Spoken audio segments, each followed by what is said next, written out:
कुठेतरी लॉंग ड्राईव्हला जायचा प्लॅन होता, पण अननोन ठिकाणी जाऊन स्टार्टिंगलाच रिस्क नको म्हणून आम्ही माझ्या गावी मालवणला जायचं ठरवलं.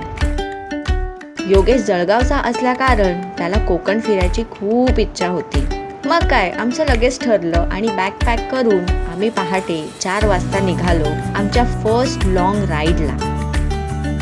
सकाळी मस्त थंड वातावरण असल्यामुळे बरं वाटत होतं. इतकी शांत मुंबई बघायला खूप क्वचितच मिळतं. मग काही वेळाने हळूहळू उजाडायला लागलं.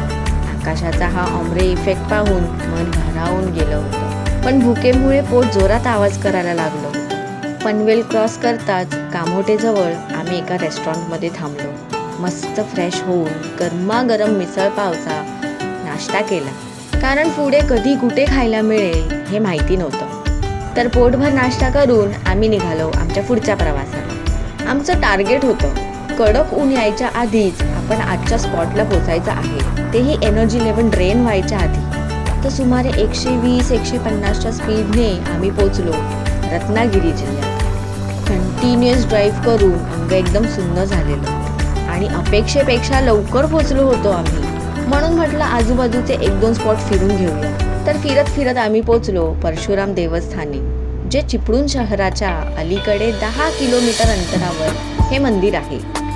पूर्वी कोकणभूमी ही परशुराम भूमी म्हणून नावाजलेली होती. कोकणभूमी ही विष्णूचा 6वा अवतार मानलेल्या भगवान परशुरामांनी निर्माण केलेली भूमी आहे. म्हणून आम्ही कोकण दर्शनाची सुरुवात भगवान परशुरामाच्या दर्शनाने केली. मग या शांत सुंदर जागी आम्ही थोडा वेळ बसलो आणि मग पुढच्या प्रवासाला निघालो. तसं तर सकाळी 10 ते 11 वाजेपर्यंत आमचं दर्शन झालेलं. मग आता उरलेला वेळ करायचं काय, कारण आजचा दिवस आम्ही रत्नागिरीमध्येच हॉल्ट करणार आहोत. आणि एकदा की चेकिंग केलं तर मी तर रूम सोडून बाहेर पडणार नाही, कारण मला तर खूप झोप येत होती. पिलियनला मागे बसून असतंच काय काम, झोप तर येणारच. मग विचार केला परशुराम देवस्थानापासून 93 किलोमीटर अंतरावर गणपतीपुळेचं मंदिर आहे, तिथे जाऊन येऊया. उरलेला दिवस आणि रात्र आहे ना झोपायला. आणि योगेशने हे मंदिर फक्त मूव्हीमध्ये पाहिलं होतं आणि त्यांनी हट्टच धरलेला की त्याला प्रत्यक्षात पाहायचं होतं, म्हणून आम्ही निघालो. तिथे पोहोचताच तुफान गर्दी पाहून अर्ध्यातूनच बाहेर आलो आणि बाहेरूनच दर्शन घेतलं, कारण ऑलमोस्ट 2 वाजले होते आणि 4च्या आधी जर आम्ही चेकिंग नाही केलं तर आजचा लंच स्किप होणार होता आणि रांग लावून दर्शन घेण्याची ताकद आमच्या दोघातही उरली नव्हती. आणि कोकणातलं जेवण कसं स्किप करू शकतो आम्ही, त्याच्यावरती तर पहिला ताव मारायचा होता आम्हाला, म्हणून आम्ही त्वरित निघालो.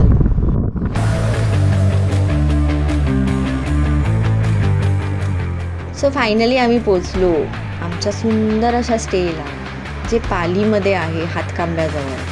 फर्स्ट डे आम्ही 374 किलोमीटर पार पाडले. दॅट्स अ गुड स्टार्ट ना. काय कमाल आर्किटेक्चर आहे यार. मी ॲक्च्युली हे ऑनलाईनच फोटोज बघून बुक केलेलं, पण वाटलं नव्हतं इतकं सुंदर असेल. हे प्रत्यक्षात खरंच खूप सुंदर दिसतंय. असं आगळं वेगळं स्ट्रक्चर आहे ना हे. चला आता जेवून घेऊया आधी, जाम भूक लागली आहे. ओ माय गॉड, जेवण बघताच माझा थकवा दूर झाला. काही यम्मी दिसतंय हे जेवण. चिकन सुक्का, चिकन ग्रेव्ही, सुरमई फ्राय, शीट साईज बघायची, प्लेन राईस आणि सोलकढी. ओ भाई साहब, और क्या चाहिए लाईफ में. चला तर मग भेटूया उद्याच्या ब्लॉगमध्ये. मी तर खूप झोपणार आहे आता.